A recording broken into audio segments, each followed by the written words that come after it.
Hey guys, welcome to Project Metal Music's YouTube channel with your host Elio, and we are here with the brilliant Rockborn, and we are going to do a little tech talk to see what equipment that the band actually uses, whether it be in the studio, whether it be on that tour, or in the rehearsal rooms. So we are here with John, Lou, and Dino at the back there. So, welcome, guys. Amen. All right. Thank you for having us. Thank you. Glad to be back. Yeah. It's good to have you guys back again. It's been a good few months since we had you on last for doing a little interview. Yeah. So we sort of decided to so we decided to get you back on to do a little tech talk to see what equipment that you use. So, yeah. Sounds awesome. So it is. So, John, we're going to start with you today.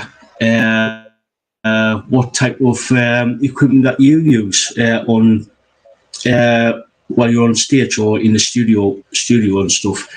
So, the first question is sort of like what type of pickups do you actually use in your guitars?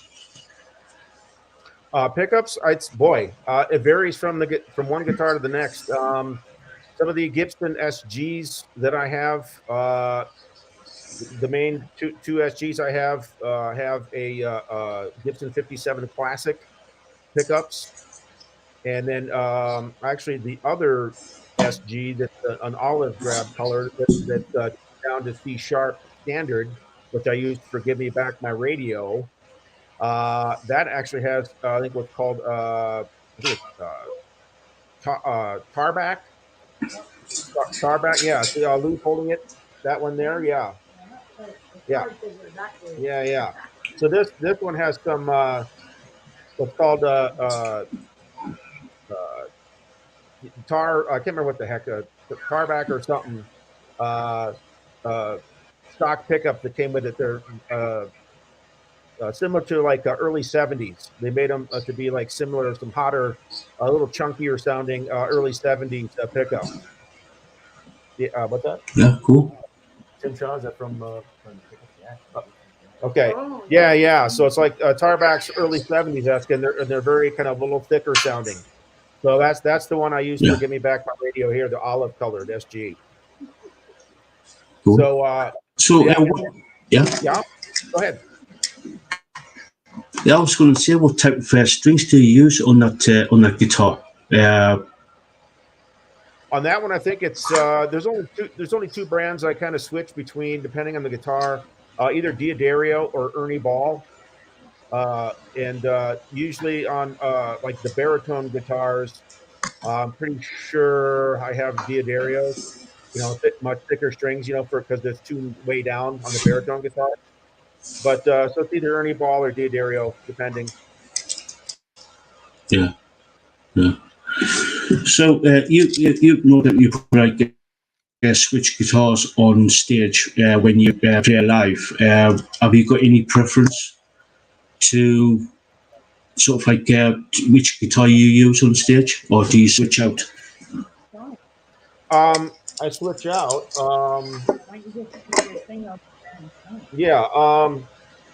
Let's see if I can take this over here. I'll just show. I got. Let's see how. The other direction. Okay. Yeah. The camera that you're looking at. Yeah. It goes this way. I can't figure this thing out. All right. So this here. This is a Dean. This is one of my baritones, and this is actually one of the ones that was in the Rock Me Harder video. And this also was used in the studio as well. And I have two of these. One is in C standard, it's a baritone, and then this one also is in B, all the way down to B standard for songs like questions and drinking, which are in B, low B basically. So that's these right here. These have active pickups, EMGs, and I think in the bridge is like an EMG 81, and I think the neck might be an EMG 60, something like that. And that's in both of these, the EMG 81 in the bridge and a 60 in the neck, active pickups. Cool. So these are the baritones are the only ones I have active pickups in at this point in time. Yeah, so this right here, flat black. Yeah, this looked really cool in the Rock Me Harder video. It showed up really nice. And yeah, so that's that. The ones, yeah, let's see. So, let's see. So this is the one I use live for, it's a half step down.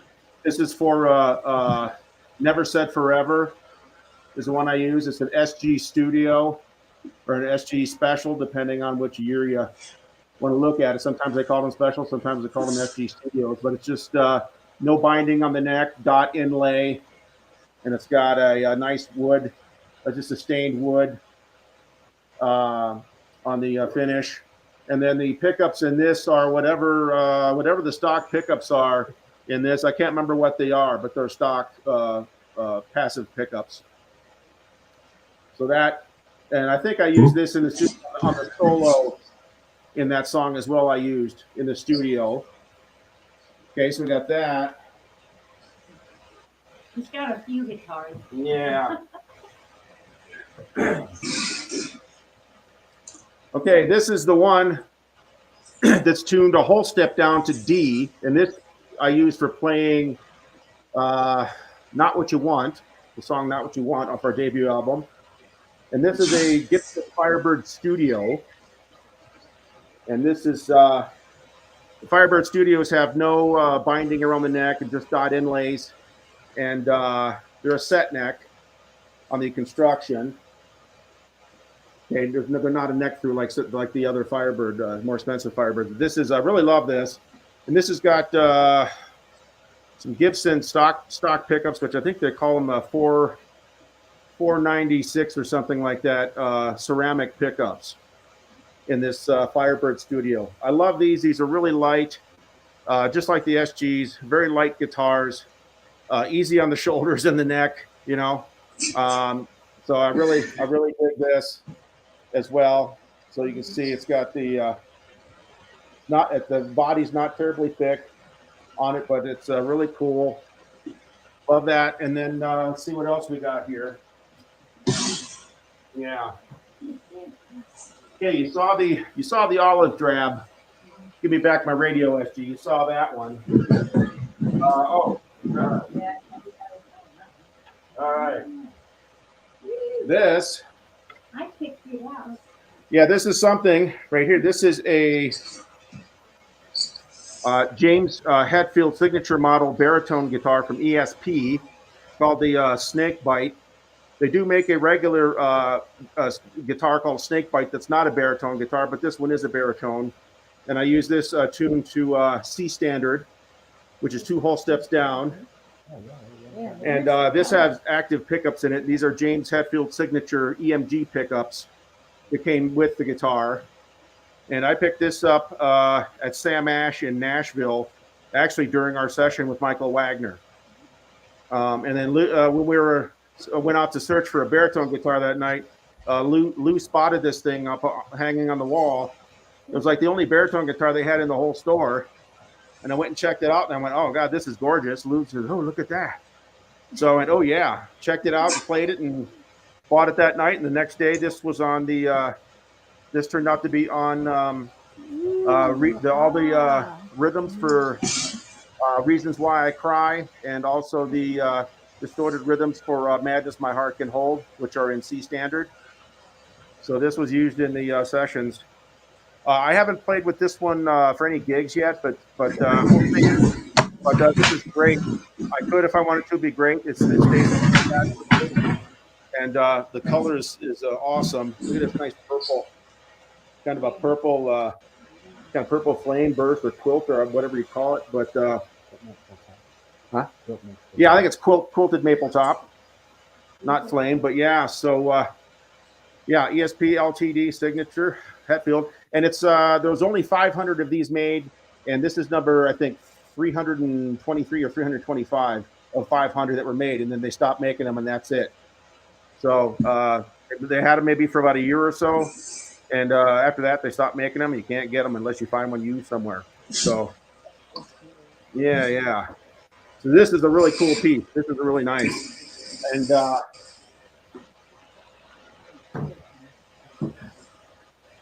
yeah, and one I used in the studio and live for the song "All I Can See" or "All I See," excuse me, "All I See." Hey, been a while since we did our debut album. So this is tuned to open G, and this is the Dan Electro, a reissue of a Dan Electro like Jimmy Page had in the that were made in the 50s and 60s. But this is the reissue I got probably like in 2017, 2016, something like that. It's beautiful. It's got the sparkle, metal flake finish, and it's got single coil lipstick pickups that are stock, basically. And like I said, this is tuned to open G, and I play the slide on this for All I See. This is just the open G guitar, and that's all this is for. So this thing is really cool. Really dig it. So we got that. Yeah, yeah. And then what else? Oh, this is something I used on the clean phone for "I'll Never Have You," one of the new singles that we released in late October. So this is a Gretsch baritone tuned to D, and it's got mini humbucker. So it's not as fast sounding as normal humbucker guitars, but it's not as thin as single coil guitars. So it's a nice in between, especially if you want good clean sounds without any kind of pickup buzz of any kind. Since it is humbucking, but it's a mini humbucker, so still a little bit of a slightly thick, noiseless, clean sound. So this thing is really cool for that. And again, this is baritone tuned to B standard. It was used for the clean picking parts in "I'll Never Have You." So yeah, yep.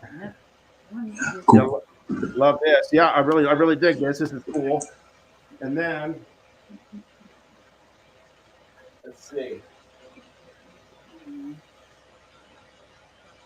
I'll show them this. I actually, this is a Dan Electro baritone. This is the first baritone I ever got, and it's got the hot single coils and the metal flake finish, just like the open G regular guitar. And I think wrote the riff, "So I'll Never Have You," on this baritone right here. On this Dan Electro baritone tuned to B standard. So I have that. Stock, what's called the lipstick single coil pickups, kind of a hot single coil pickups from Dan Electro, all stock. Yep, it's really cool. Dig that.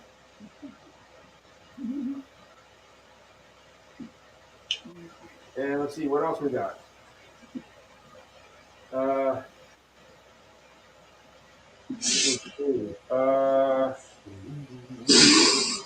yeah. I got black SG standard. This is tuned to standard pitch, 440, and tuned to E. This I use live for the two songs that we have in standard tuning, which is "Memories of You" and let's see, what's the last song? I think the last song on our debut album. I can't remember. It's been so long. But I use this in the studio for some parts on that, and then also I use this for live. So this is a 2016 SG standard with. I do have a 57 Classic that I swapped out. It came with Gibson 498 in the neck, but I put a 57 Classic in there. So that's this one here, 2016 standard, and.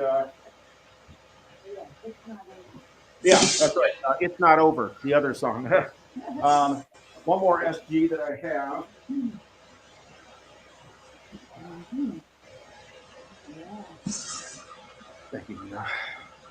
This is the other SG I have that's standard tuning. This is the either 2010 or 2014. It's kind of unknown. It's made to be like a 62 reissue, but it was a Guitar Center only kind of thing. And so it's got the nice light vintage tobacco burst finish. It's a standard. And this is tuned to standard pitch 440. And I use this also live and or in the studio for the standard pitch stuff, a couple songs. Yeah, or also when we do some Zeppelin songs, we throw in some Zeppelin songs a lot of times in our sets. So we'll do Zeppelin stuff. I'll do that on this guitar. And yeah, love this thing. This thing has 57 classics as well, came stock. It's very kind of a chunky sounding for an SG. It's really cool. So I got that. And yeah. And then now, yeah, so now for gear, I got Boss Digital Delay, a Moore equalizer that's for a quick snapback delays. I got actually 2 Boss tremolo pedals, MXR Face 90 script logo pedal, which is reissue script logo. I use a Boss harmonizer, and I have the Electro Harmonics POG, which is the octave generator. Gives me an octave below and above. I use that on the verse parts of Give Me Back My Radio. And then I have a Boss Super Overdrive for lead. And my main distortion is an Electro Harmonics Soul Food Overdrive. And yeah, the 2 tremolos I have, one is for a different setting that's for the middle part of Give Me Back My Radio. And then this one is for Reasons Why I Cry. Slightly different setting that I need to have for each one. So that's why I have 2 tremolos, each a little different setting. And then of course I have a Korg pitch black tuner here, and then a Dunlop volume pedal on the end there. And then live, as far as amps, a lot of times I'll use the Friedman, which is a very Marshall-esque, designed after a Marshall kind of sound. I use that on the last, on all the new songs from Rock Me Harder to Questions and No Sessions. That was actually this amp into like 3 different 212 cabinets, 2 of Dino's 212s and 1 of mine, all mixed together sound-wise to get the guitar tone. On the first album with Michael Wagner, we used a Kemper amp profiler in the studio. And I do have a Kemper amp profiler right here that I use. And what I do, whether I use the Friedman or the Kemper live, I just use them as a clean channel, strictly clean. And then I use the Soul Food Overdrive on my pedal board for the overdrive and distortion. So it's easier to do it that way. So I have a good clean setup from them, a nice clean with headroom, and then use the overdrives and that for all the distortion. So yeah. So I think that's that. Yeah, that's the studio piece. I have some other stuff that's studio combo amps, but those have not been used as of yet for any stuff for Rockborn. But yeah, and I think, let's see. I do have, of course, I use a slide for All I See. I think it's a brass slide live. And then I used, for picks, I used the green Tortex guitar picks, which I think are 0.88 millimeters or something like that, 0.8 mil, 0.88 green Tortex picks. And those are fairly nice and firm. They bend very little. And then let's see. I think that's about it. I have some other stuff in some acoustic, but those haven't been used for anything for the Rockborn stuff. So I thought I'd just keep it to the stuff that I've used live and in studio for Rockborn. So that's what we have right there. So yeah. So I think that's. Yeah, I think that's it for me. Yeah, Wow. yeah. All right. Yeah. So Yeah, I've got one question. yeah. I was just about to ask, have you got a preference to which guitar you use when you sort of like writing songs? Um, I'd say it's except for the two songs that I did write on our debut album that were in standard pitch, tuned to 440 standard pitch. Except for those two, ever since then, I like writing in lower tunings. I prefer writing in like C, my C guitar standard, and also B. I just find the baritone guitars tuned down just have a nice, really chunky or heavier kind of sound to it. Even if the riff you come up with isn't necessarily metally or heavy sounding, it lends it a little darker, kind of heavier, kind of vibe to it, and I just really like that. So I really prefer now writing in C standard baritone guitar or B is my preference now. I guess maybe after 39 years of playing guitar, I guess I just got bored with the standard 440 tuning, just bored with it, and I wanted something different besides open tuning. And it's like as soon as I discovered the baritone guitar thing tuned down, I was just like, oh wow, this is really super cool. It gives you when you're writing riffs, it gives you a whole different creative vibe than it would if you were playing a standard tune guitar. It just gives you a whole different vibe at the way you come up, the way you write, what you come up with riff wise. It kind of transforms your creativity. So I really dig writing in the lower tune guitars. Yeah, cool, cool. So, right, who wants to go next? Lou? You Do you want to? want to go deep? Yeah, sure. Yeah. All right, Okay, Dino, go next. Here's Dino. Who wants All to right, go? all right. There you Come up here. go. Come on up here, Dino. Hello, L. hello, L. Oh, Dino. Hey, Dino. Dino. Hey, Dino. All right, how you doing? Hope the weather and everything's good over there. Well, mine's easy. Hell, I got the stunt Yeah, bass it's a here. bit cold, but it's pretty decent. Is that cool? Yeah, Is it a yeah. bit cool there? So it's basically pretty much. Yeah, it is. It's cold. It's barely getting out of the 30s over here. Oh, wow. Mm. Us too. We had snow the last few days at night, but yeah, it's been cold. It's cold. Yeah, The wind. It's cold. Well, mine's yeah. easy. It's a I bit. got the stunt bass here. I did everything on this bass, and that's Cool. pretty much it right here. Wait, there we go. Yeah, cool. Beautiful. Yeah, Just So- yeah, yeah. just a basic Fender Precision bass that has a jazz bass and a P-bass pickup in it. It's a blend of two basses. Nice. Oh, cool, cool. So, what type of strings do you use?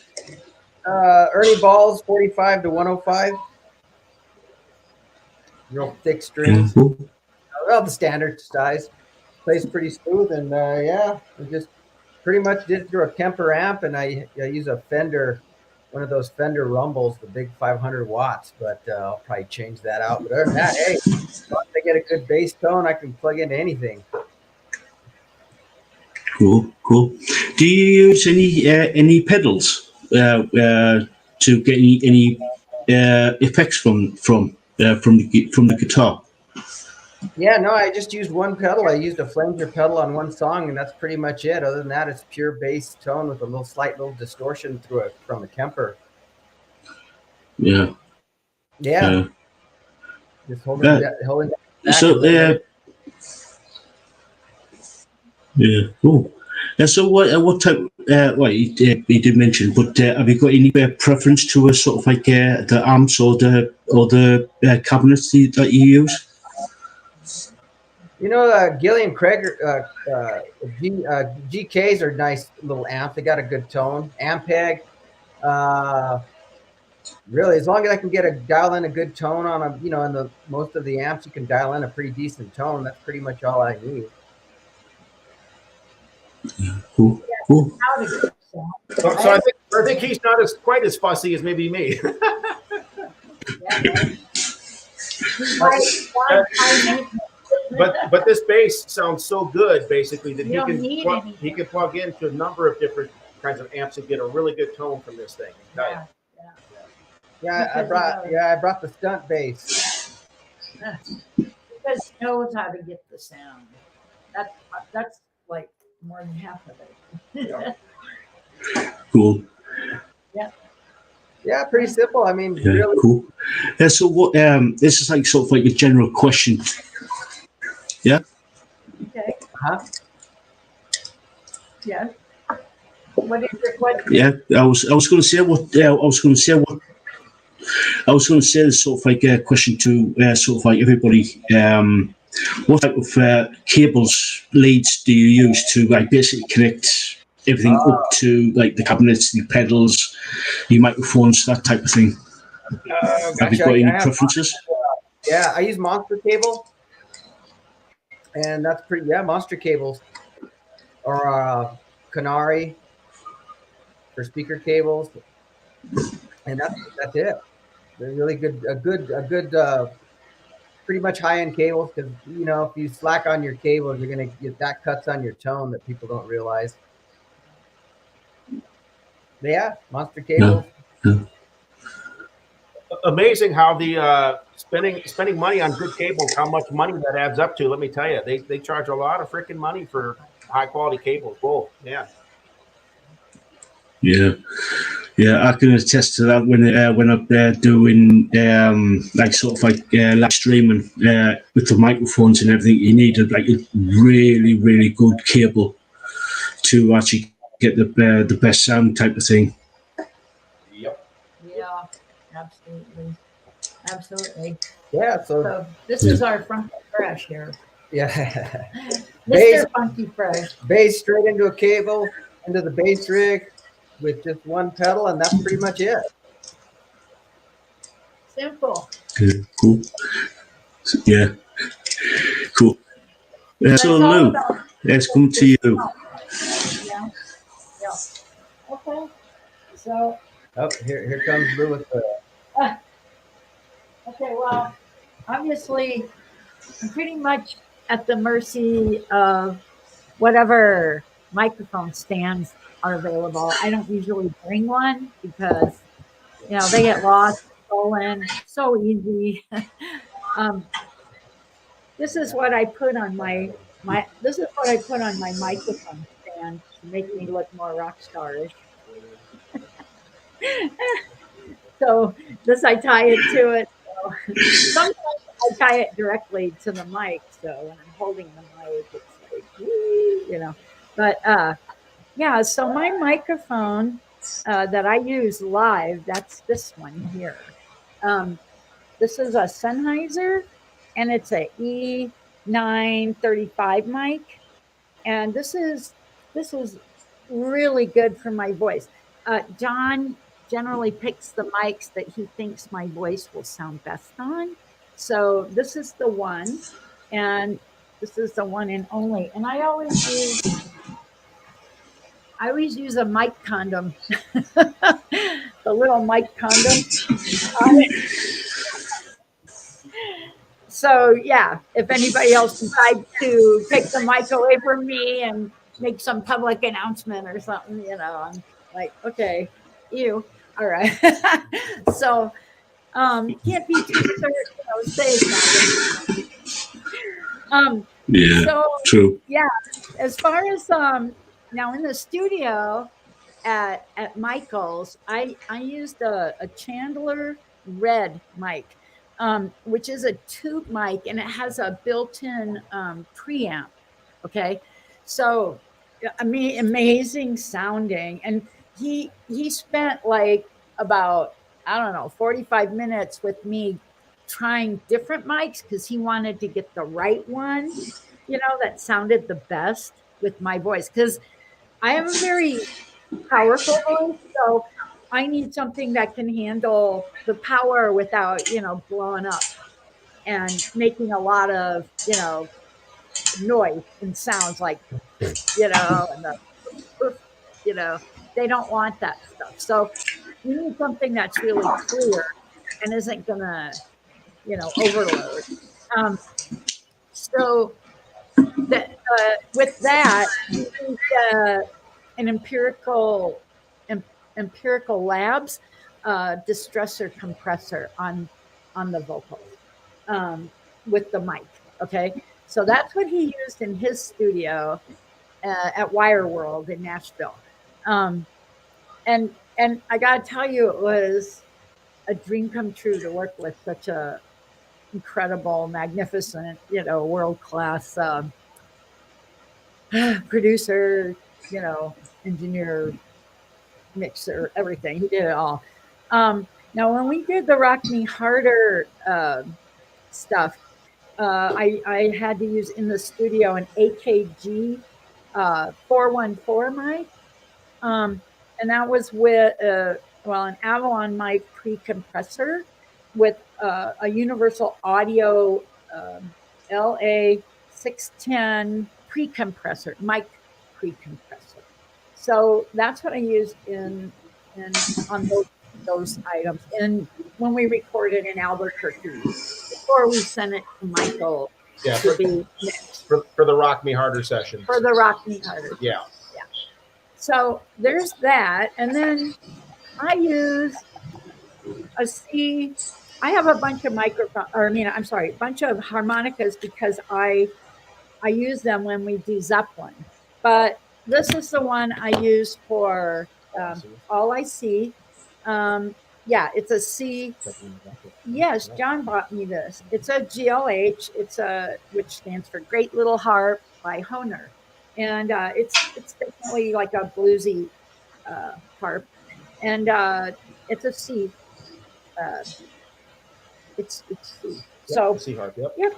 Anyway, and then I have other ones for Zeppelin, and that's pretty much it for me. My gig bag is small. Yeah. Have you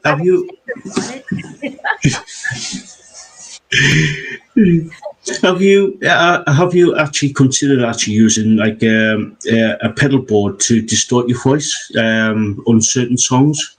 You know what, we have a couple things in mind that we might want to use an effects thing that would replicate what we did in the studio on the choruses, which is kind of what Michael called the Ozzy sound, because he used that on the the Ozzy Osbourne effect. Yeah, he calls it the Ozzy effect on the choruses of songs, like on certain Ozzy songs over the years, especially the early '90s that Michael Wagner worked on. If there was like certain choruses like that didn't have backup harmonies at all, they didn't have any, he would do a what's called the Ozzy effect and kind of do a very interesting kind of doubling effect on his vocals. Yeah.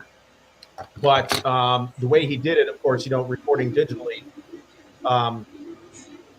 it's not possible to actually replicate it exactly live, because he actually takes a second track of your voice, copies it, makes a second track, and then actually pushes it forward in time a little bit, and mixes that with your normal track, basically. So obviously, it's not possible to do that live. No. So the next best thing is I did get a pedal that has like I think automatic doubling, automatic.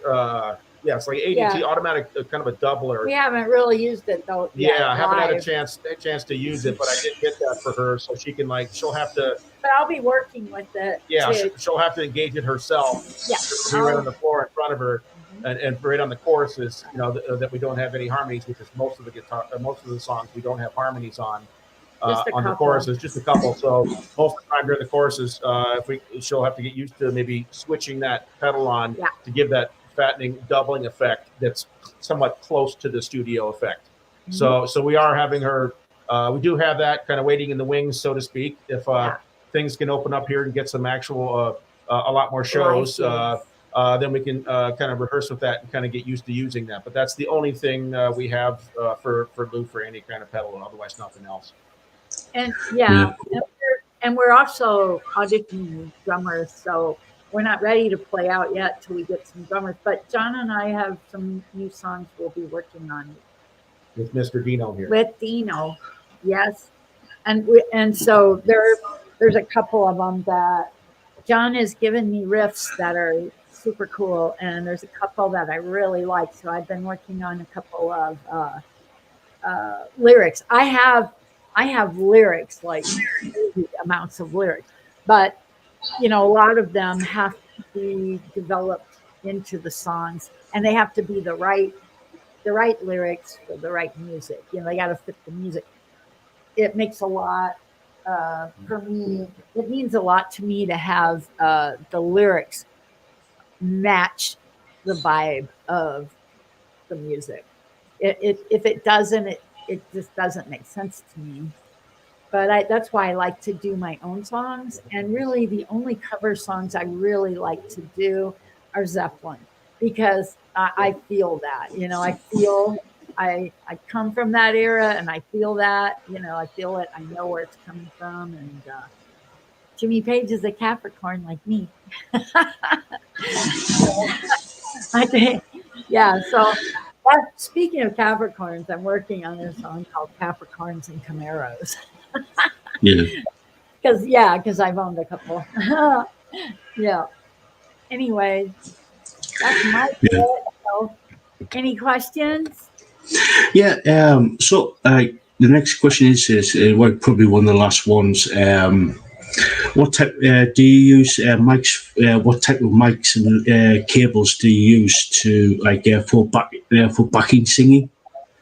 Oh, for backup sing? Well, we haven't really done like a lot of backups yet. So most of the songs I did backups on in the studio, even though Dino and John did a couple too.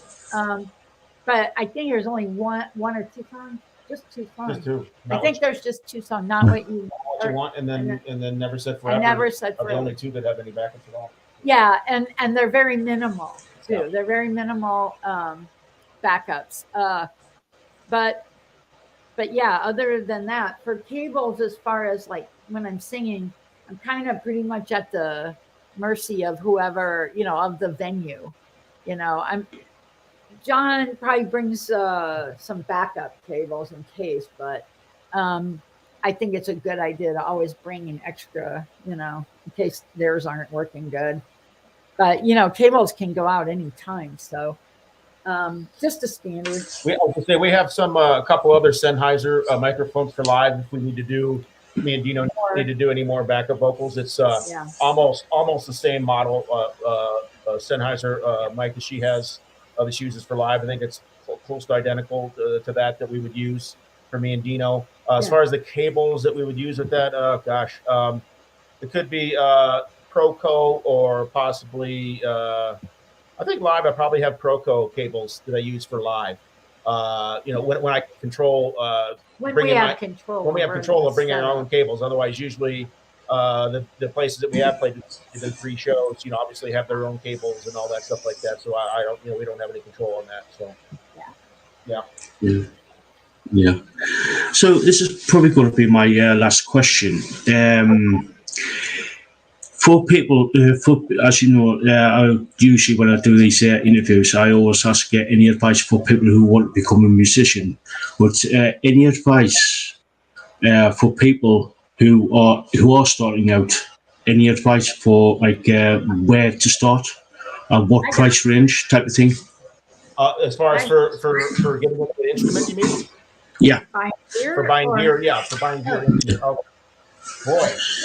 You know what? I used to sit in a long time ago with in California. I used to sit with members of the TV Brothers, and Skunk Baxter one time. I had mentioned to him that I really loved the sound of his guitar, the tone he was getting, and he picked up the guitar and he held it in front of me and he said, $39. And I said, $39. He said, $39. And he said, he basically told me, he took me on stage, he showed me his gear, and he said, it doesn't it doesn't really matter how much the guitar is. It's more about the guitarist needs to know how to get the sound, and that getting the sound is, like 75% of your experience. Knowing how to get the sound is that much of a part of being a guitarist or a musician, is knowing how to get the sounds you want and getting good sounds, not just, crappy sounds like. I would recommend uh, somebody starting out looking to get their first instrument, uh, find something that feels really, really good for you playing Right. wise. Don't necessarily go by how much it costs, Mm-mm. because sometimes lesser expensive guitars or basses might feel and play much better for you than real expensive models. It just depends Right. from one instrument to the next. So always go by how well and nice it plays for you first. Because if you get this really super nice, expensive instrument, whether it's a guitar or bass, you think, oh, hey, this is a top of the line, really expensive one, You but think it doesn't play that well for you, basically, then you're not going to be that inspired to basically put time on an instrument and sit down and want to play it all that much. And it may So not sound great either. It may not have a good tone anyway. you never know. I mean, you can't tell because there are so many factors. There's the environment, there's the type of wood, whether it's a solid body or it's hollow or it's, got a straight through neck, whatever. Those kinds of things make a difference. But really you shouldn't spend a lot of money on your first guitar, because you need to know if that's something you want to keep going with, because it takes a lot of dedication and passion. And if if you're playing and you're taking lessons and you're finding that, I don't have time for lessons really, then you don't have the passion for it. The main thing is you gotta, yeah, you gotta. What do you say, Dino? Yeah, I agree. Get something that feels good to play. Because if right. it doesn't feel good to play, you're not going to want to play. You're not gonna pick it up. Yep, that's first. Yep. Yep. And the same, goes with the amps. I had a really, crazy little practice amp when I started out, and a silver tone. It was like it's like a 1962 silver tone, and I still have it, and it felt so good, and it was light. It wasn't heavy for me. The neck wasn't thick, and it had a lower action. And that's something I would also say, try to get your guitar set up with the lower action so you build up your calluses so that you're not killing your fingers, unless you're a real glutton for punishment, then learn classical and play those really heinous metal strings and bleed. Bleed. Those strings will make you bleed, right? Yeah. So that's our advice. The other advice is always have a backup plan. Um, Figure out some other profession that you can always fall back on if things don't work out. Yeah. I'm just saying, it's just a good thing to always, be more well-rounded. Yeah. Be more well-rounded. Have some type of occupation that you can make Fall back on. good, but you can make good money to support yourself and pay your bills. To support your habit of being a musician. It supports that basically, and always do the music thing. Always. Dare I say, on the side, whatever, do it basically, but always have something else going to support you financially. Until you get proficient. Well, even then. So, yeah. When you get proficient and you have the confidence, to, forget about a job, that's okay then, but you always still have your job to fall back on, right? You still have that, and you should always have that.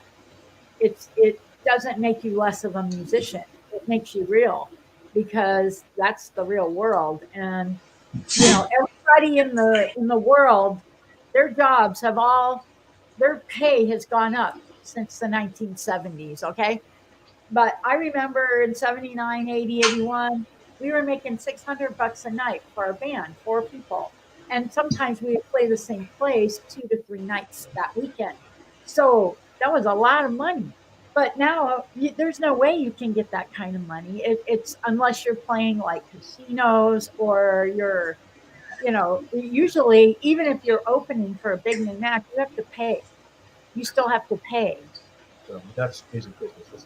That's music business. Another time. Yeah. But for people starting out, for guitar and bass and singing, just get something that feels good. I do. That's usually when I go in a guitar store and I see a guitar and I like it, and I pick it up and I play it and I'm like, oh my god, this feels so good. I'll buy it, even though I suck on guitar. I'll still buy it because it feels good. I like it. And I'm sure with anybody out there looking for the first instrument as well, you'll go to different stores, try the person. Yeah. You'll pick up and try like numerous different instruments basically until you find one that really plays well for you and really kind of sings to you, so to speak. So and go to pawn shops too, because sometimes you can find really beautiful, brilliant guitars that people had to part with, and you can get it for a killer price, and it could be the one, you never know. I mean, real quickly, the black SG that I had, the 2016 SG Standard, I got that at a Guitar Center when I was still living in. Did I get that here? No, I got that when I was still in Minnesota, in the Twin Cities area of Minnesota. And I went to like 2 or 3 different Guitar Center locations, and I played like 3 different black SG Standards that were 2016, the same year, same model, same color, 3 different ones. And not one of them played exactly the same, even though they're the same exact year, same model, everything. And out of those 3, I went back to one particular store. So, you know what? I like that one the best. And then I went and got that one out of 3 of the same exact year and everything. So that's something that the people who are just getting into it, an instrument, will find out as well. So yeah, you can never tell. Yep. You never can tell. Yeah. Now we've got a question from.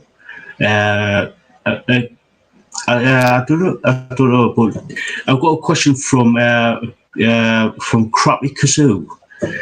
They said, I'm a Rockborn fan. He says, my question is what is your most memorable gig you've played? It's got to be Iowa, right? Yeah. Yeah. We've only played 3 gigs ever because COVID. Because we released our debut album March 6th of 2020, and 5 days later, COVID came and shut the whole country down, or probably the world.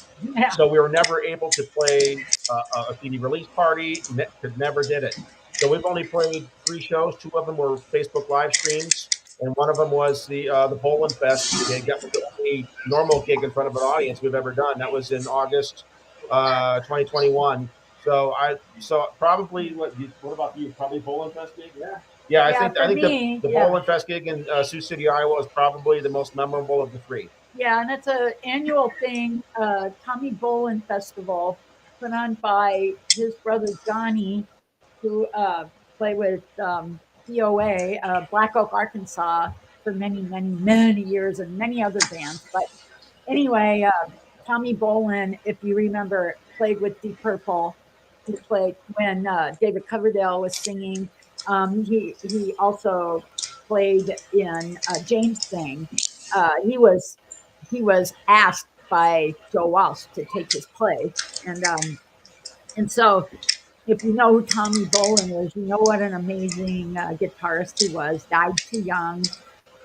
Played with Billy Cobham. Played with Jeff Beck. Lots of famous people. He played with Stanley Clarke. He did Alphonse Mouzon. I mean, like all kinds of people, but died too young. So they do a thing on his birthday every year, and I sing in the Tommy Bowling tribute band every year, and out there in Iowa, in Sioux City, Iowa, where he's from. And so we were blessed to play there. Like 2 years ago? What was it? No, 2019, 2020, 2021. Right, 2021. 2021. Yeah, 2021. And it's hot as hell. I was just going to say, I think Dino will attest to this too. It was when we played at the Bowling Fest there in August in Iowa. It was hotter than the hubs of hell. It was really humid. We went on stage at about close to 8 o'clock at night, 8 p.m. or something like that. And even at 8 p.m. at night, it was like 89 degrees Fahrenheit with 103 heat index because the humidity was absolutely awful heat. It was off the charts. It was, oh God, it was kind of heinous. Whoa. We were melting. That's kind of another element of that makes it kind of memorable too. Yeah. But it was a great gig, and we did 3 Zeppelin songs at the end. That was really fun, and everybody loved it. We got a lot of kudos. What's really weird is that everybody was so intently listening to us. No one took a picture. We have no pictures from it, but I asked people, I go, why didn't you take a picture? Or a lot of people usually take videos and stuff. They go, wow, we were just mesmerized. We were just watching you going, whoa. So it wasn't like most of the bands that play there, during years, like usually they have like really top-notch blues guys. Sometimes old rock stars will show up, different years. But they do have people that played with Joe Walsh, that played with Elton John. They're there, we get to jam, with people like that. We did play a bunch of. We got to do a couple nights at this place called Docks, which is a really neat place, and they have jam, like a Tommy Bolin jam, a fan. And they let us actually do Zeppelin and do some of our songs. And that was really cool, too. Yeah. And that wasn't too bad. The weather wasn't too horrible. Those 2 nights. No, that wasn't too bad. No, those my 2 bass had a no sweat towel.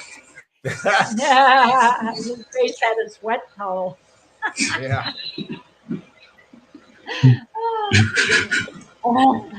Yeah, I was melting. I remember that. I remember John was melting, and it was difficult, backstage switching out bands, and John was trying to tune his 379 guitars, so it was pretty crazy. And he doesn't have 379, but he had a lot. So I play with 7 guitars that I bring live to cover all the songs for Rockborn with the different tunings and everything. Dino here, go ahead and tell him. You just bring him. Oh yeah, just the one bass. He's got it. Yeah, simple. Yeah, just the one bass, and he actually has his bass tuned to standard tuning, and he adapts to the different tunings that I do and plays it just normal on his bass. 440, so, yeah. Using the 440, yeah. Yep. So I'm the one that's got 7 guitars and a big guitar stand. Big yeah, pedal we board need a semi-trailer for John's stuff. Yeah, so I got the heavy pedal board, 7 guitars, the big guitar stand, and all that stuff to lug around the shows. So, and we brought the cats, right? Yeah, we had the kitties too. We had the cats too. Our 2 kitties came. Yeah, they're rockers too. They like Rockborn. They'll sit in front of the speakers when they play. Yeah. Anyway, guys, I think that might. Sorry? Hey, okay. I was going to say, nice to meet you, Crazy Kazoo. Yeah. I dig your name. Yeah, Crazy Kazoo. Really Thanks cool, for tuning in, Crazy Kazoo. Yeah, very cool. Anything else you'd like to ask us? I think that might be about it from me. Anyway, so anyway, guys, thank you so much. Thank you for coming on and doing this. It's been very informative. It's been very educational, and it's been absolute pleasure to get to have you guys back on again. An honor for us. Thank you so much. Thank you. Thank you. Yep. Look forward to it again. Yeah, I look forward to seeing you again. Yeah. We might have another package. Yeah. Yeah. Yeah. Yeah. We'll have to do another. Cool. Yeah. All right. Thank you. Yeah. Man. Right. Thank you so much for coming on. It's been an absolute pleasure. All right. Thank you. It's been great. Our honor. Thank you. Thank you.